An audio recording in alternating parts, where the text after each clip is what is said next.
তো guys finally আমরা পেয়ে গেছি অন্নপূর্ণা ভান্ডারের ফর্ম।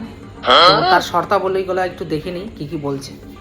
তো ওখানে লেখা আছে সবার প্রথমে পোলিও কার্ড লাগবে, তাও আবার ডিজিটাল পোলিও কার্ড। মার পোলিও কার্ড তো আছে কি না তার সন্দেহ আছে।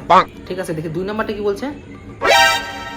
বাড়ি হতে হবে কমসে কম 4 তলা, যাদের নাই তারা ভার্মে যাও। 3 নাম্বার, আর কমসে কম একটা প্রাইভেট কার হতে হবে। 4 নাম্বার, আর মাসিক ইনকাম কমসে কম 5 লাখ হতে হবে। Dangerous situation.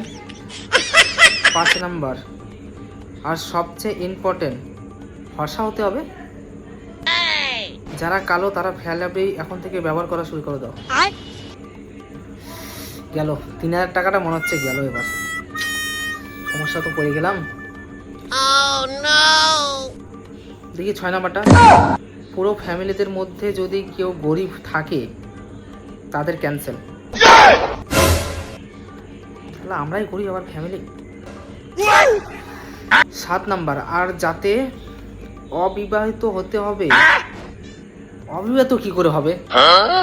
আজীব তোর প্রশ্ন। সমস্যা কি এগুলা কি লিখছে আলতু ফালতু।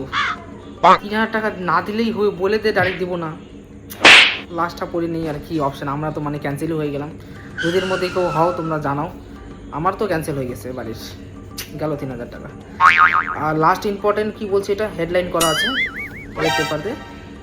ও, আর সবচেয়ে ইম্পর্টেন্ট ডেথ সার্টিফিকেট লাগবে।